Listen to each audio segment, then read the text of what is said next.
Europe is navigating an increasingly uncertain economic environment, much of it shaped by forces beyond our borders. These forces test our growth model, our resilience, and our stability. At the same time, new technologies are reshaping our economies. Innovation, not to mention AI, is becoming central to global growth. These are the main questions we will address at the ECB Forum in Sintra. Policymakers, central bankers, and leading academics will come together to discuss how Europe can shape its future through innovation, growth, and stability.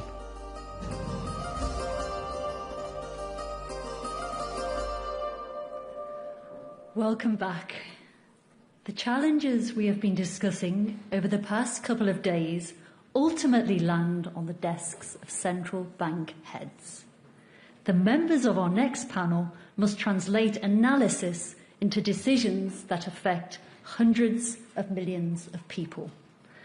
I am delighted to welcome to the stage Andrew Bailey, Governor of the Bank of England, Tiff Macklem, Head of the Bank of Canada, Christine Lagarde, President of the European Central Bank, and Kevin Warsh, Chair of the Board of Governors of the Federal Reserve. The panel will be expertly moderated by Sarah Eisen, anchor at CNBC. Sarah, over to you. Thank you. Thank you very much, and thank you to President Lagarde and to the ECB for having me back here. It's an amazing tradition and one of the highlights of my year and my career, and way more fun than watching you guys on your irrespective press conferences. So this is going to be fun. And I'm excited because I'm hoping we can have a good debate about divergence in policy and approaches. And maybe with that, President Lagarde, I'll kick it off with you because you're the only one up here to have raised interest rates in response to the Middle East oil shock. Are you going to do it again? This year? No, why did you do that? Well, we did it because we had the perfect monetary policy circumstances to do so.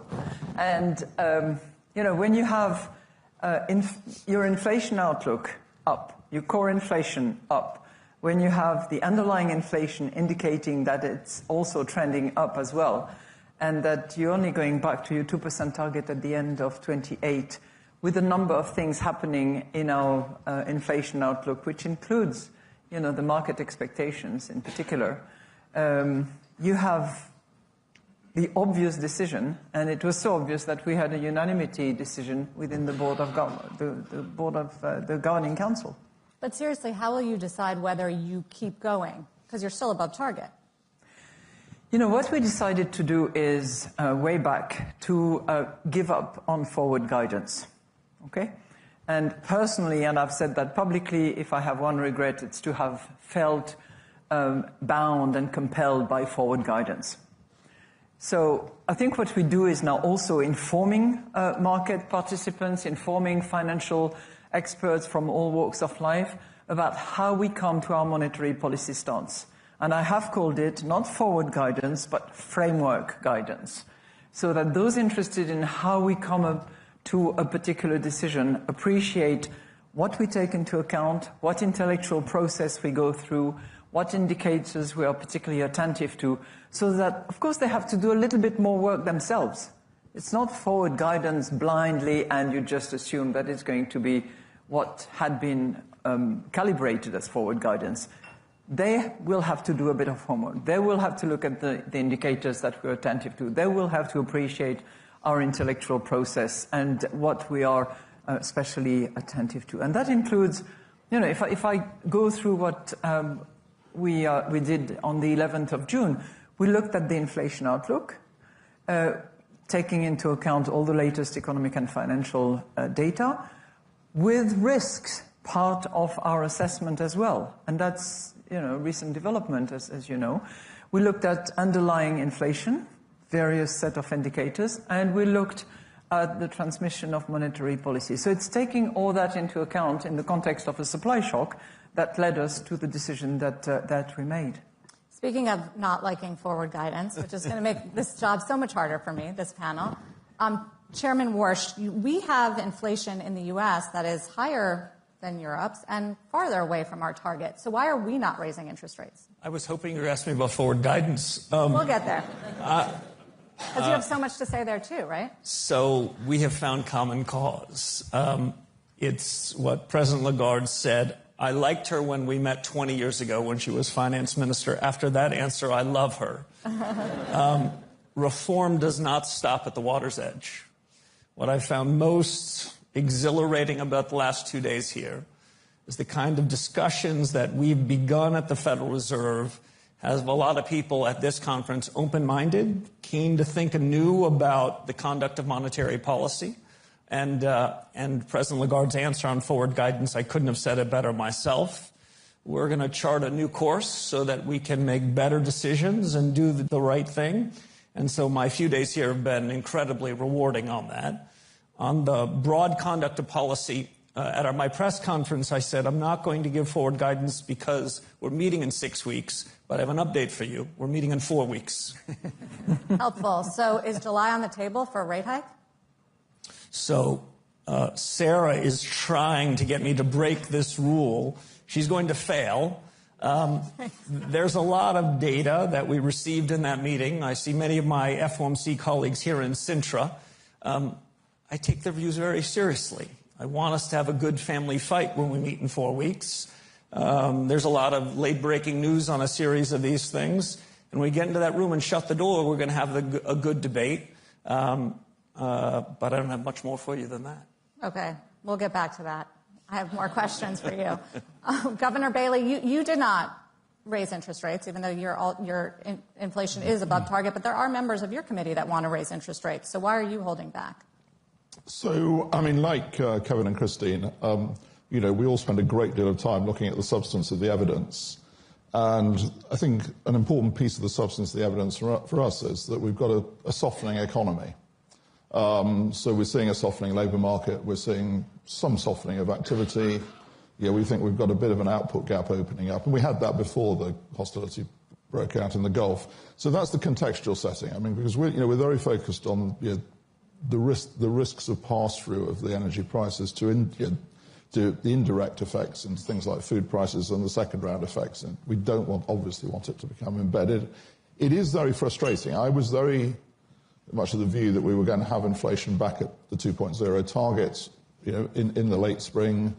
Everything I've seen actually since tends to confirm me in that previous view. It's obviously not there because of the effects in the Gulf. But the decision not to raise rates for me was based on, reading, the evidence of a softening economy. And then a second thing, and this is probably where we're in a little bit of a different position from the ECB to start with, because it's the sort of the adage, where you get to depends on where you start. There was an expectation that we would cut rates this year. That's not unreasonable in the context of the softening economy. That was off the table in March, and it's off the table at the moment. So, that was the context for me that I think we had some time, because by taking that sort of, in a sense, that loosening off the table, the mortgage rate went up 1%. So you can argue that we've actually tightened policy in the period since the conflict broke out. But like, Kevin and Christine, we review it every meeting. So we've got a meeting coming up at the end of July, and we will be looking at all the evidence again then. So we return to it. Yeah, the weakening economy, though, it sounds like, are you more worried about that than the higher inflation? Well, I'm not going to give you any prediction as to what we will do. I think, obviously, the thing that has happened is that energy prices have come down quite substantially. They're still a bit above where they were pre-conflict, but they've come down. But the other thing you have to be a bit careful with in the UK is that we have a delayed reaction mechanism to energy prices because of the way our household energy price cap system works. So I always say, it's appropriate at the moment to borrow a soccer analogy. I'm afraid we always look a bit better in the first half than we do in the second half.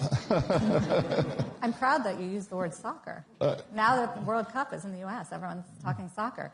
Governor Macklem, your inflation rate for May was 3.2%. It was above your range for the first time in a long time, but you have not really spoken about raising interest rates. Are you comfortable where you are? Well, we left our policy rate unchanged last time, so yes, I guess we're comfortable where we are. Look, on the... Going forward without forward guidance. No forward guidance.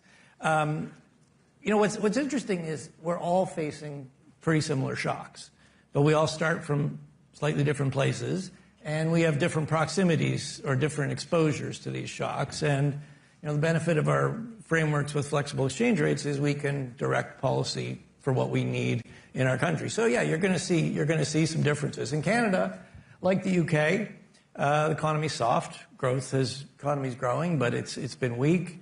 There's excess supply. The labor market, there's some slack in the labor market. But yes, inflation is clearly above the target, 3.2% in May. That's a dilemma for monetary policy. If we raise rates to pull inflation down, it's going to weaken the economy further. And if inflation comes down quickly, we're going to regret that we did that. On the other hand, if we cut rates, support growth, there's a risk that the rise in inflation becomes more persistent. So, when we looked at it, we're sort of on the, we think, our range for neutral is 225 to 325 or 225. So we're kind of at the bottom end of our neutral range, providing a little bit of support, but we think it's about the right level to keep inflation contained. The other thing I would say, though, is, and this gets a bit back to your forward guidance question, we got to be humble. There's a lot of uncertainty out there. Those risks could shift quickly. And the other part of our message is, if the situation changes, we're prepared to take action. Do you think, Chairman Warsh, that the inflationary spark that everyone's seeing and feeling is a temporary phenomenon as a result of the rise of energy prices, which have already started reversing pretty sharply? Does temporary sound like transitory? Is that what you were trying to sneak in? Yes. Is it transitory? So I'll build on what Governor Macklem just said. By the way, the four of us all served together in the global financial crisis in different roles. So I would say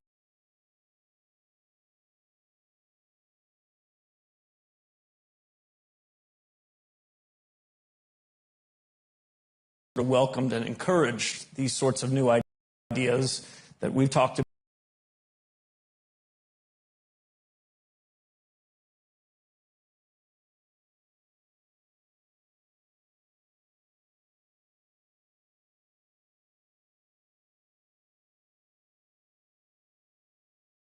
Set of goods. I don't have any news for you on that, but I would have any news for you on that, but I would.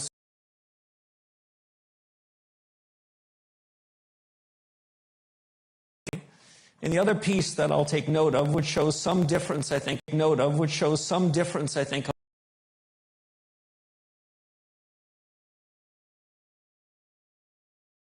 I'd certainly rather have this problem where we have massive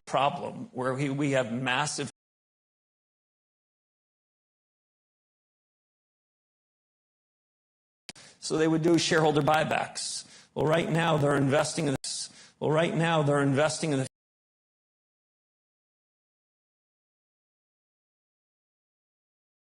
I'm not going to make a judgment now. We'll meet again in 4 weeks. But sequential a time to be a central banker that I can think of at any point.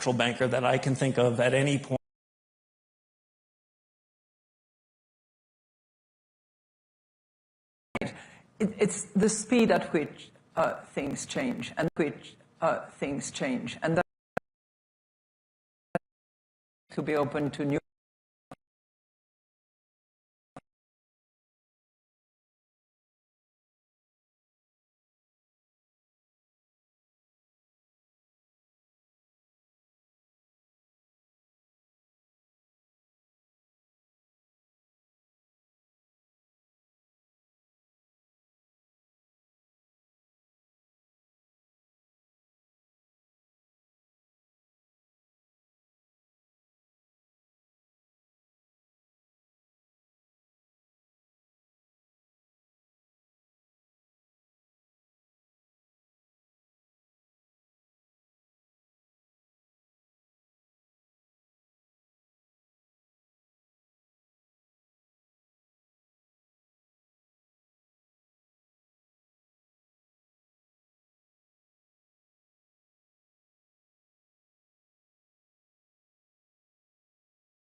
We don't have that. And the only way we got out of We don't have that. and the only way we got out of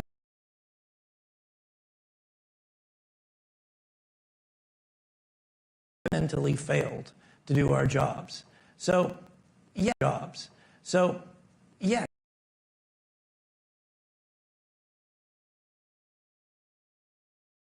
digit numbers, and that inflation isn't going to be.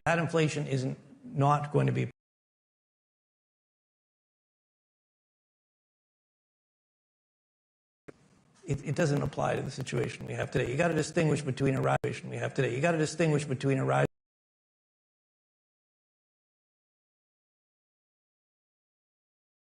But clearly, that's not where you. It's a much more loaded word than that. Not where you. It's a much more loaded word than that.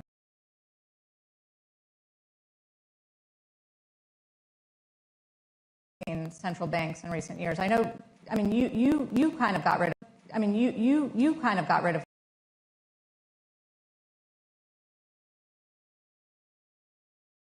guidance. Well, look, I mean,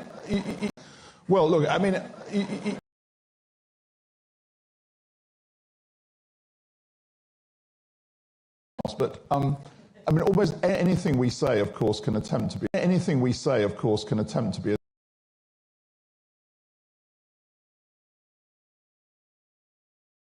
So we sort of start with that position. I mean, I think we're.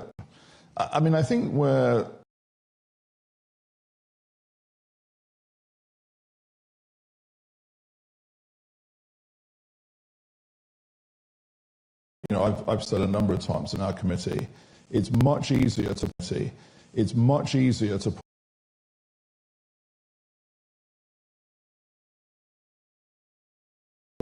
what we're going to have to deal with as time goes by, because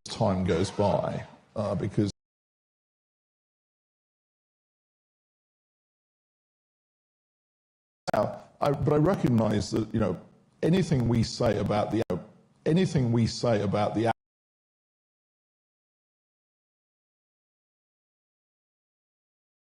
very careful about getting tied into views on where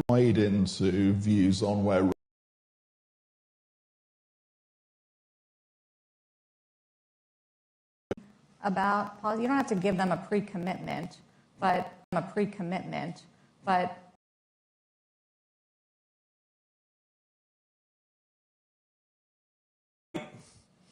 if our communications tools,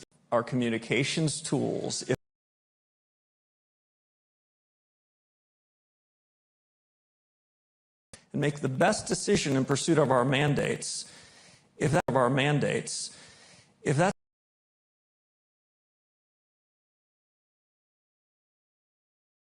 action function. If I look at trigger pullers, people have a range of markets. Volatility is not up, it's down.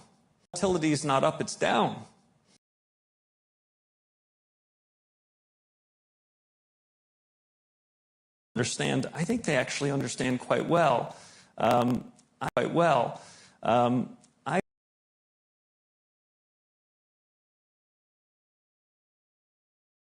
In the central banking community around the world, to go back to first principles.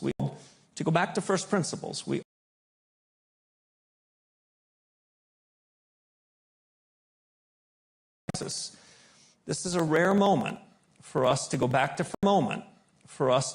first.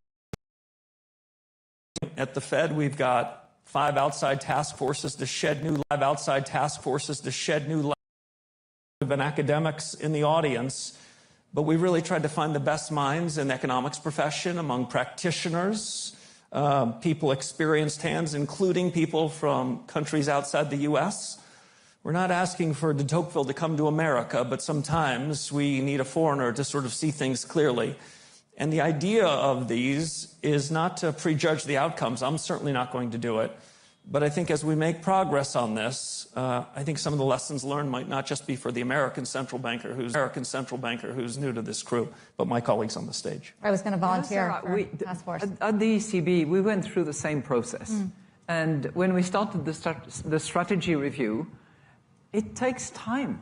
And we did bring, under the leadership of Philip Lane, our chief economist, it did take time to bring we didn't call it task force, but we had expert committees, we had groups, and it took a couple of years before we actually settled down and all agreed on the key principles, the reaction function, the elements that we would take into account, the measurements of the nature of the supply shocks and the origin and blah, blah, blah, blah, blah.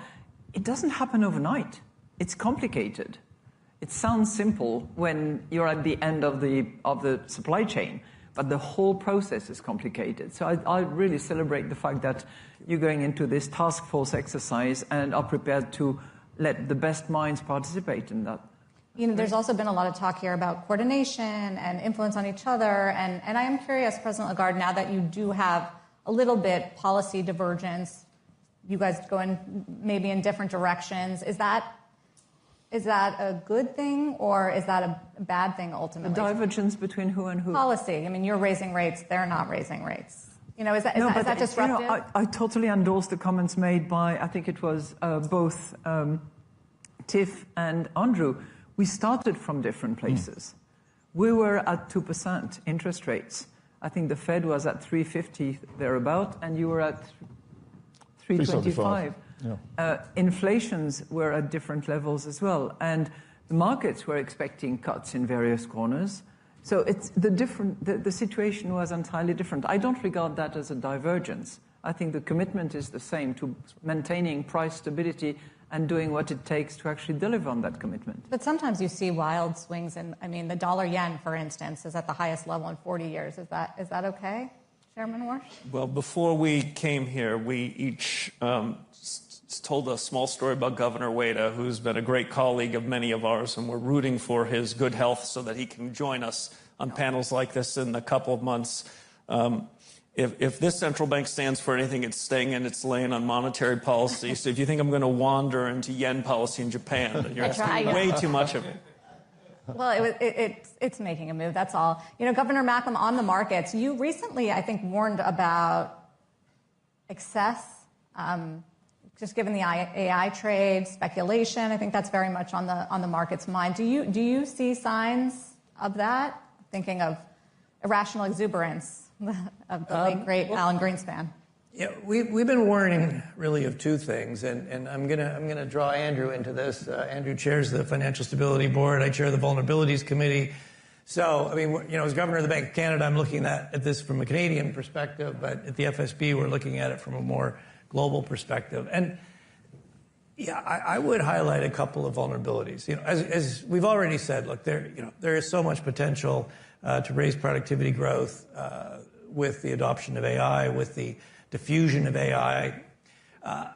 But we've seen this before when there's a new breakthrough technology. I mean, the internet proved to be, better than anybody imagined, created whole new businesses.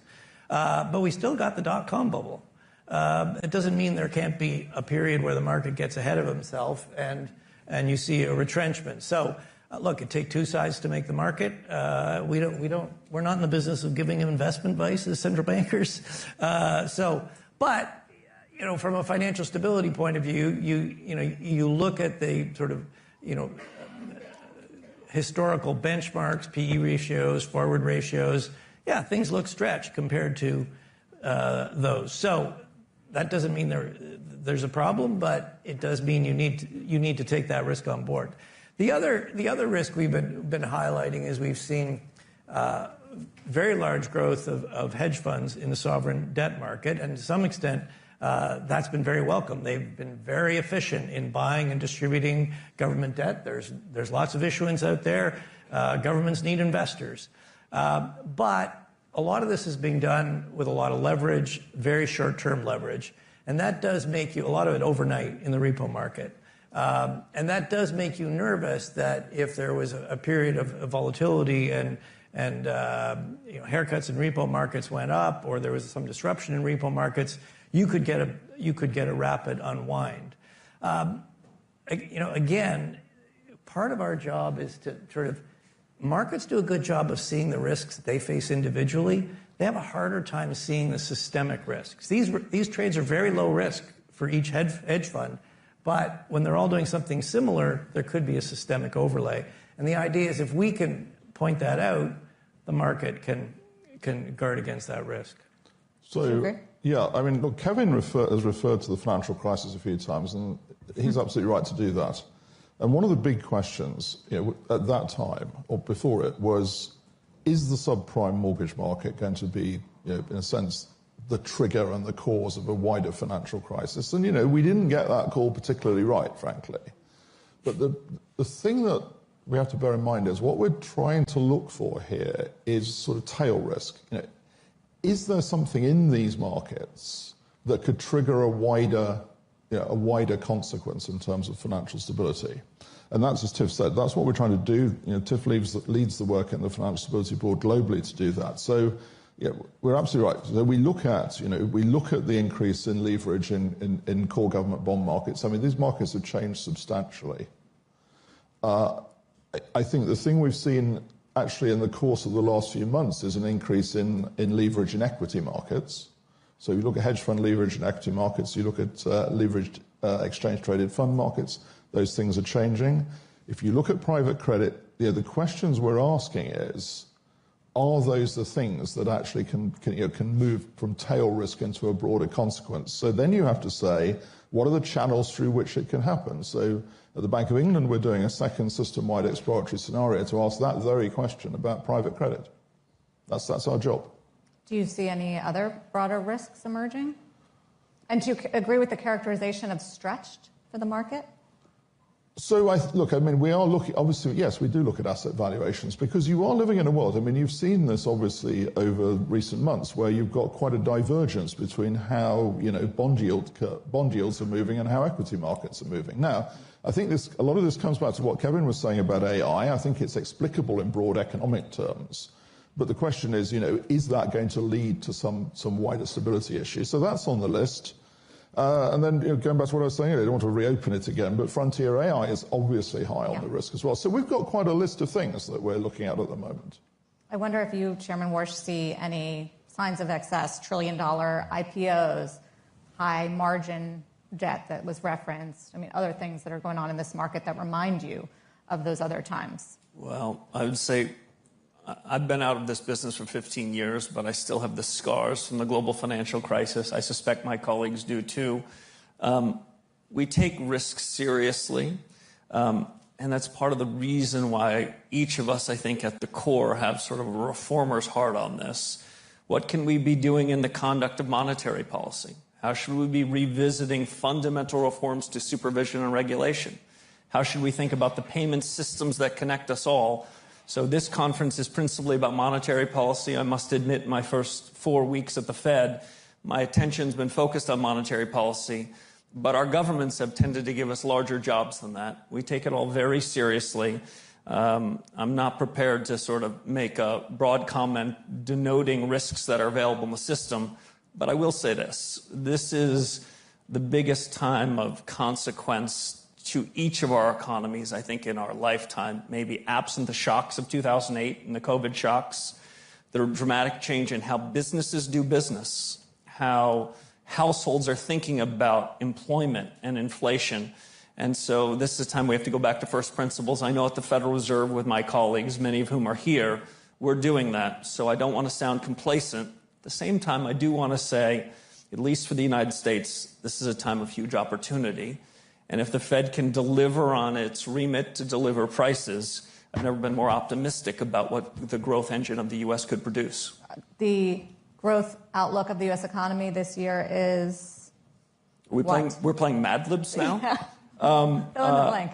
So I would just say this. Over the last 4 quarters in the U.S., structural productivity is in the high 2% range. So potential growth looks like it's trended up. This is a time that the labor markets, hours worked, are relatively flat.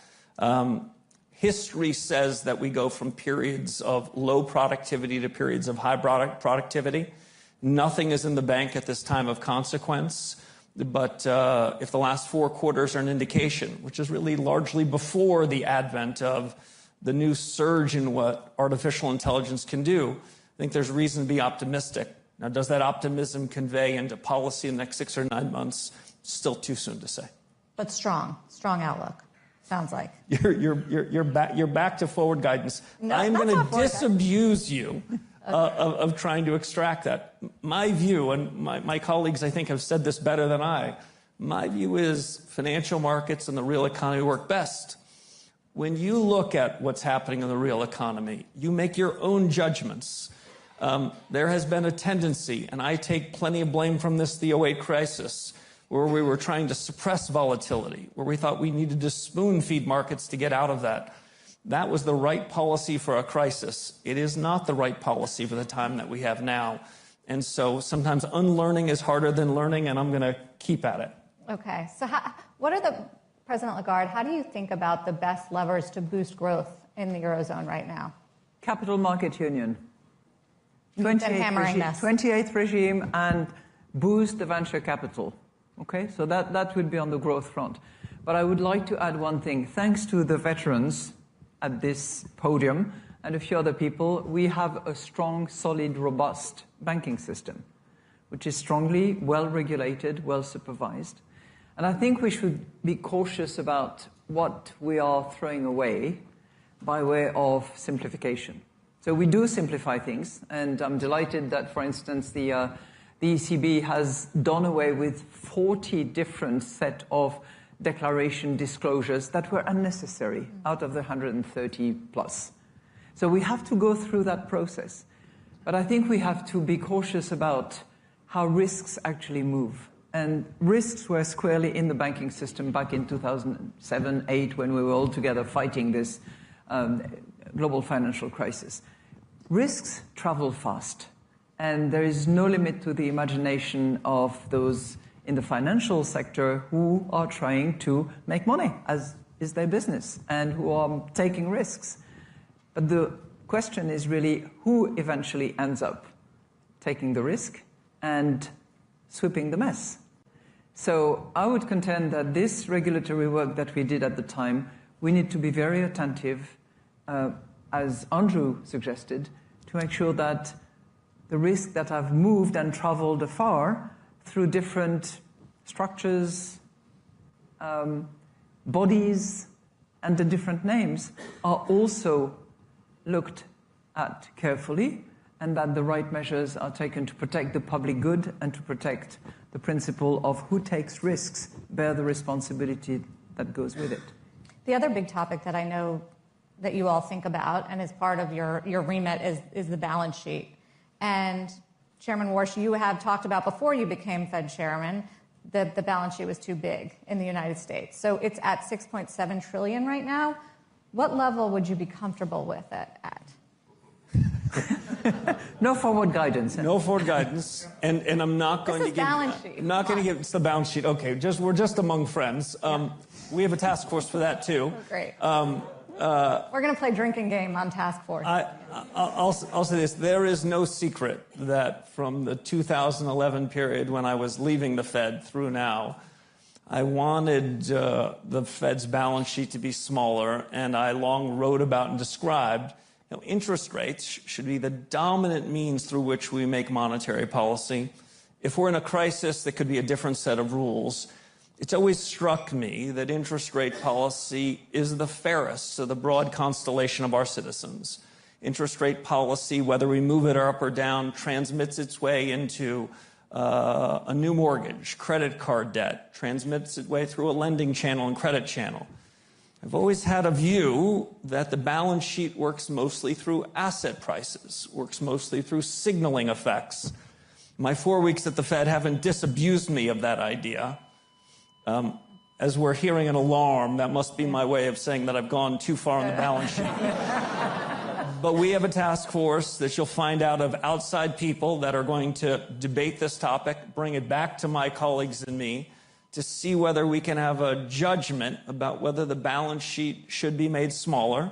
The only thing that I'll repeat here, which I've said repeatedly, is if there's a change in balance sheet policy, it'll be a change of my colleagues in the FOMC and the board. Those decisions will be well deliberated publicly, well understood, and will not be implemented until financial markets have come to understand what those are. It took us about 18 years to find our way into this big balance sheet, which again, in my biased view, borders on fiscal policy. It took us 18 years to get out of it. It'll take us more than 18 weeks to bring it down to size. I'm open-minded on the question. We're not going to prejudge it, but I want interest rate policy to be the working oar for monetary policy. Governor Bailey, you've been focused on the balance sheet. I guess at one point we were asking how big can your balance sheets get, and now I'm wondering how small they can get. Well, look, there's a nice sort of sense of irony I appreciate from this conversation, because I've been accused of having too big a balance sheet and reducing it too quickly. So, well, really. So can I go back to forward guidance for a moment, because I've really eschewed forward guidance on the balance sheet. So I really don't step into this world of saying we want ample reserves, we want big reserves, small reserves. My line has always been we will meet the system's demand for reserves, because that's the system's demand for liquidity. Now, we will also spend a lot of time, by the way, understanding why the system wants the liquidity it wants. And also, the key other point, which Kevin has made very forcefully, is that's the way we actually implement monetary policy, through the short-term interest rate, transmitting out of our balance sheet into the system. And that works very well. So, our world is, look, we will meet the system's demand for reserves. We will seek to understand very closely why it's doing that.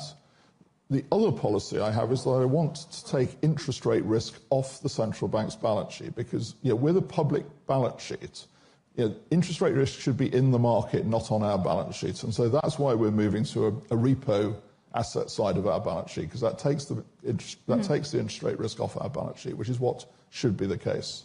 You mentioned you alluded to the political heat that you get over this issue. Does that influence the way you think about it at all? I know it's not supposed to. No, I think we must have a sensible policy for moving to a system where our balance sheet reflects the system's demand for reserves. So yes, it went above that level during the QE period. It's coming down to that level. I want the interest rate risk off our balance sheet. Those are the policies we're pursuing, and I think those are the right policies. Speaking of politics, do you get let off the hook, Governor Macklem, because the Prime Minister used to be in this seat? We get some free advice from elected officials across the country. And, as I tell them, I appreciate understanding what's going on. It's a big country. I appreciate understanding what's going on across the country, but I don't appreciate telling me what we should do with interest rates.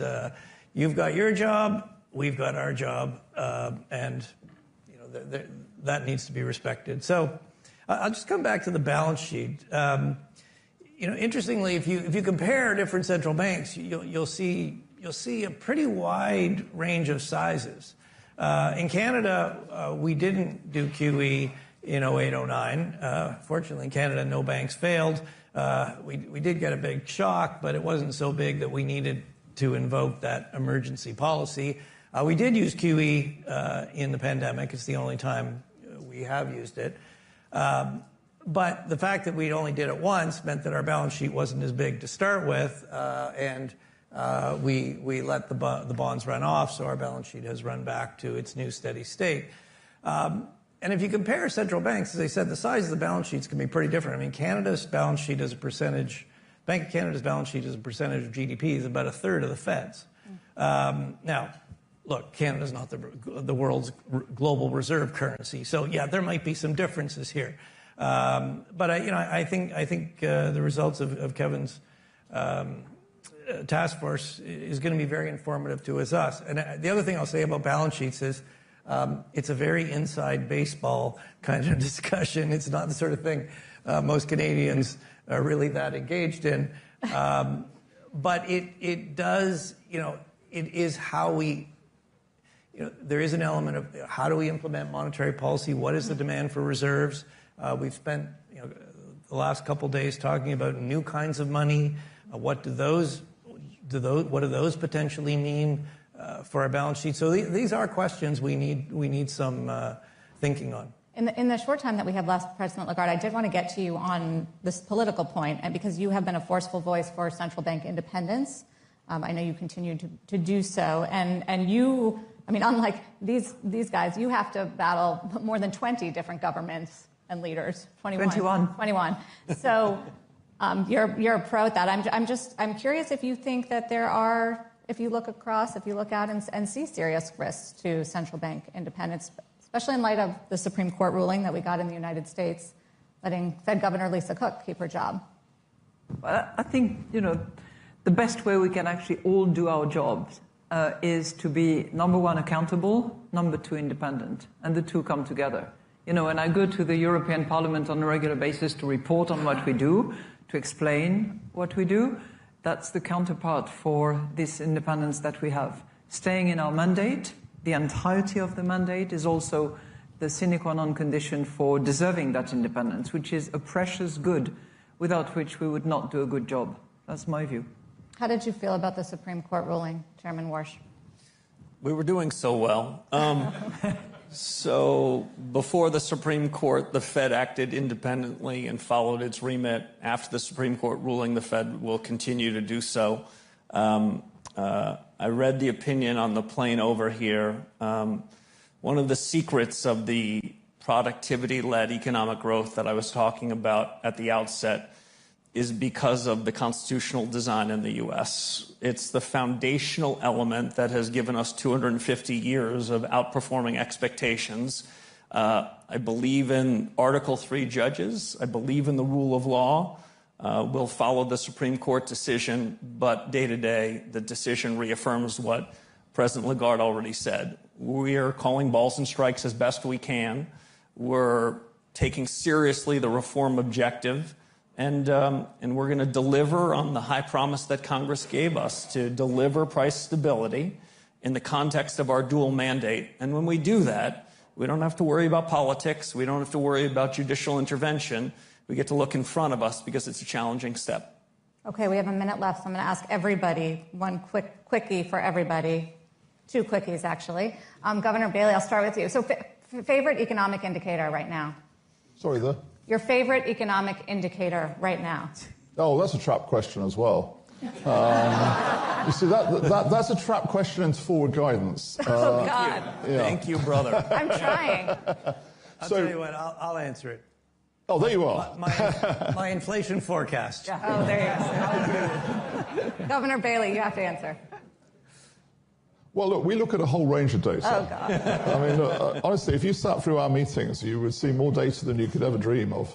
The other thing I say, look, I'll say this. I spend a lot of time going around the country, and I talk to a lot of businesses, and it's absolutely imperative that we stay in touch with the economy. President Lagarde? Inflation outlook, balance of risk, underlying inflation, transmission of monetary policy. Thank you. Chairman Warsh. I guess I have the last word. With the new with the data project, the data task force, my hope, my aspiration is that 9-12 months from now, we're going to be using new technologies to understand what's happening in the real economy in a contemporaneous, real-time way that positions us as central makers to make better decisions. That we're no longer going to have to rely solely on data that we get from government agencies with mismeasurement problems, that have surveys that are no longer relevant, that every business we know that are leading in our country are using new data sources to make better decisions. My favorite data is upon us, and if we do our jobs, we'll be here a year from now, and we'll say we've discovered data that helps us make better decisions. And we live up to our promises, we strengthen our credibility, and politics stays at bay. Least favorite economic indicator? The conventional wisdom that we hear from time to time tells us nothing. Monetary policy works with long and variable lags, as we know, and many of these indicators are echoes of history. We need indicators that tell us what things are when we look out our window today. So when we make judgments, when we next convene, they're as close to real time as possible. I thought you were going to say the dots, since you didn't do one. I'm going to let one panel discussion go without me sort of wagering on the dots. There will still be dots for a short time, at the very least, but we have a task force for that, and we'll revisit it. Do you have a least favorite economic indicator, President Lagarde? What did you say? Least favorite economic indicator that gets too much attention? Those that are wrong. Governor Macklem, help me out. You know what I'd say is that especially a lot of the monthly data, it can be very volatile.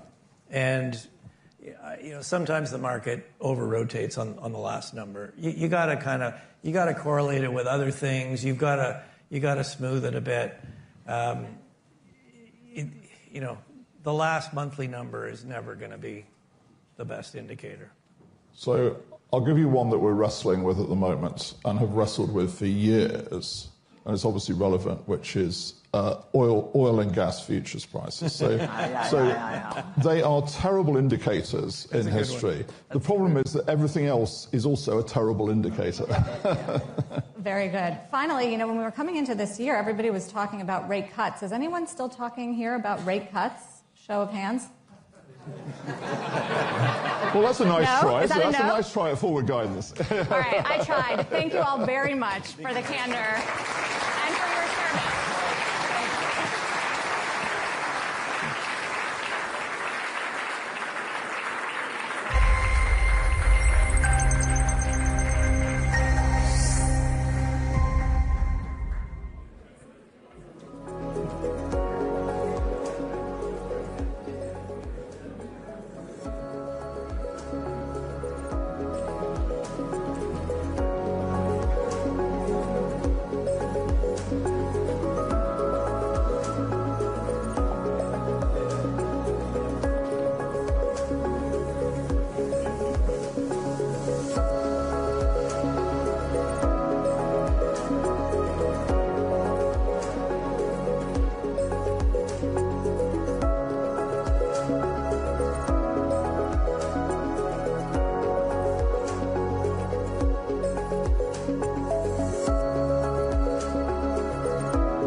I hope you enjoyed that policy panel. I know I certainly did.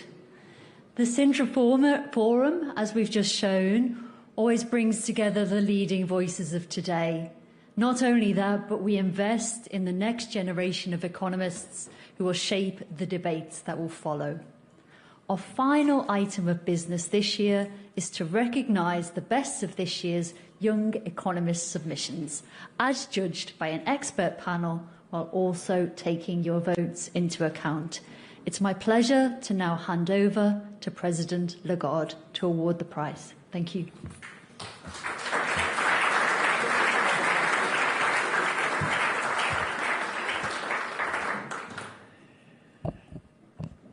So congratulations to all the finalists of the Young Economist Prize.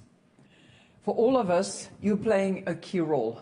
Not so much because you're going to fund our pension fund going forward, but also because you are feeding us with new ideas, with your creativity, your research and your energy. So you are clearly important to all of us, whether we are professors, central bank governors, and any other smart, including journalists actually, who have been paying close attention to what you do and what you say. So to all of us, thank you very much. So yesterday we had the pleasure of hearing this excellent group of PhD students, and you shared your research with us.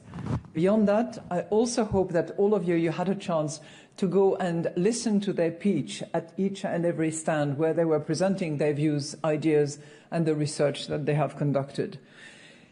Now, reaching this stage of the competition, I have to tell you, in case you didn't know, is in and of itself, no matter who is the winner, a real achievement. Because there were more than 100 applicants who all were PhD students, all came from the best universities, and they were all very, very good.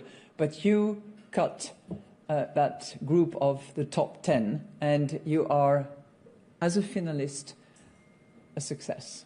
So bear that in mind when I'm going to have to give the name of the one who is selected. So your papers actually speak directly to the theme of this year's forum. How do we shape Europe's future? And they remind us how much we gain when we bring new voices, new ideas, new evidence into our discussion. Behind the scene, and to select actually the one who is the winner, it's not just the votes that you all have registered earlier on today. There was a selection committee which has been extremely busy evaluating the finalists' papers.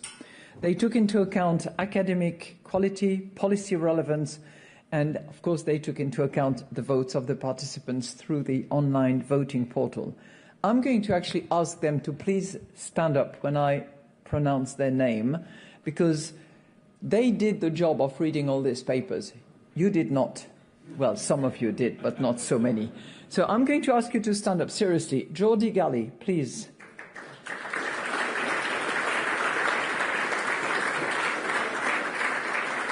Where is he? Is he gone? He went to the loo? Yeah. Hélène Ray. Hélène.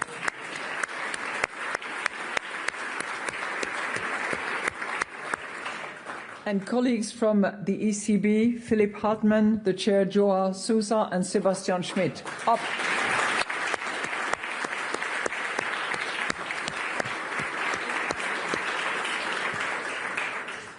Thank you to all of you for this work that you did for us. Now, I would like to ask you, yet again, to applause, because the finalists are going to join me on stage. Please join on stage now. Come on.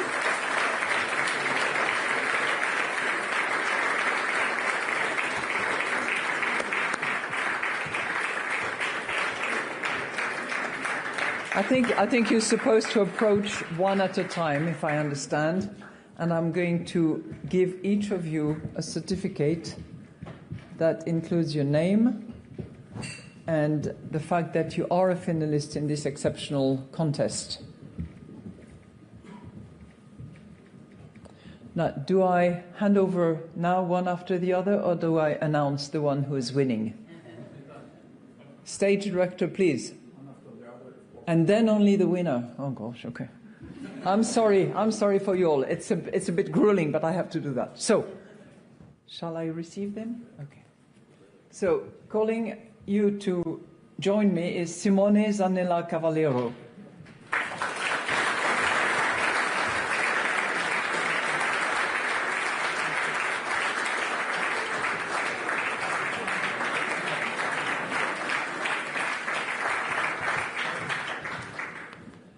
Pedro Martinez Buruera.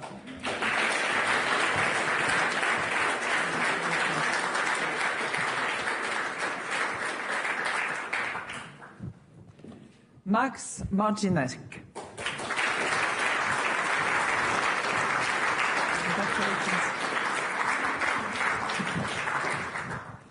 Marina Hoch. Congratulations.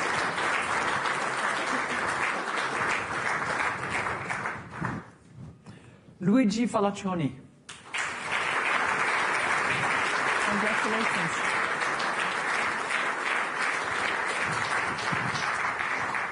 Lennart Nierman.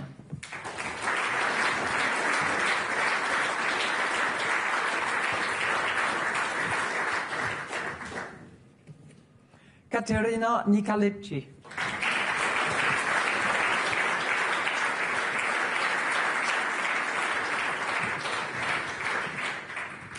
Géraud Desazard de Montgaillard. Sounds French to me.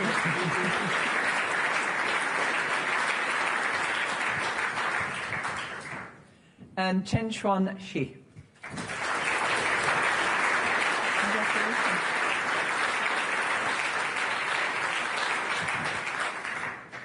So now it's time to announce the winner of this year's Young Economist Prize, who will be awarded $10,000 and a trophy, which is going to be handed over to me now.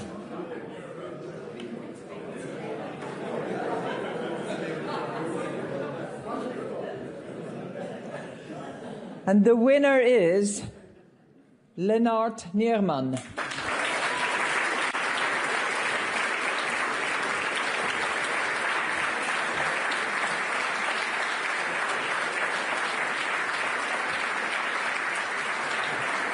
So,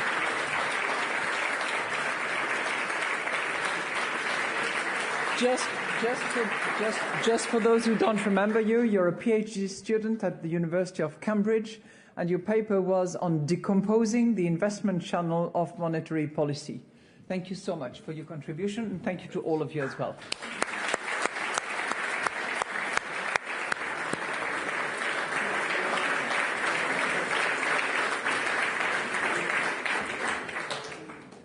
So you can stay, you can go, whichever is your favor. I'm just going to give the concluding remarks, and that's going to be short. So we've now come to the end of the 13th Forum on Central Banking in Sintra. This annual gathering has been long part of the ECB institutional fabrics, and I think that there are two reasons why it is so important. First, as the past 2 days have shown, Sintra is where we come to challenge our own thinking. Fresh perspectives and rigorous debate, and what lead to more informed, more robust decisions, deeper research, better teaching for each and every one of us. And Sintra, for those who have attended many times, has always delivered that. The themes of past forums have captured the zeitgeist, the opportunities and challenges that Europe faces in each period. This year, shaping the future, innovation, growth and stability was no different. It brought together issues concerning people, technology and policies. We discussed on the stage and on the sidelines a wide variety and range of topics, from productivity to regulation, to financial stability, to migration, to tokenization, to trade. We even discussed the optimal design of dikes. Remember? And thanks to Sarah, we know that AI agents are just as bad as teenagers. And this year's topic cut across so many of the themes that we discussed, and this theme was clearly artificial intelligence. And no doubt we will be discussing that further and deeper in years to come. Some topics at Sintra have been stickier than others over the years. The productivity gap has been one of them, if you look back at the record.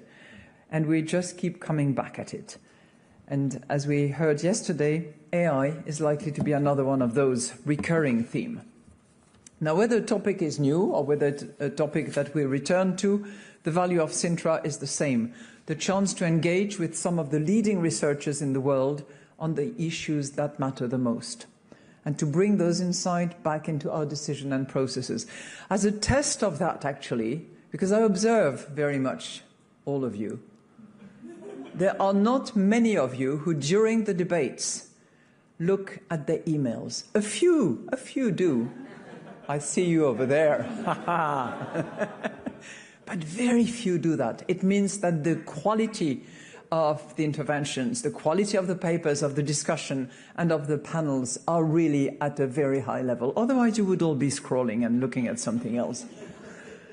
Now, the second reason runs deeper, because Sintra is a place where we actually reconnect as a community. It's a bit incestuous, granted, but we reconnect as a community. You've all known each other for a long time, and Sintra operates its magic because it's a special place. So we're very grateful to the Portuguese authorities and to our friend Alvaro, who has facilitated all this and brought us actually together. There are a few Portuguese friends in the room as well, and I thank all of them on your behalf. This year we welcome...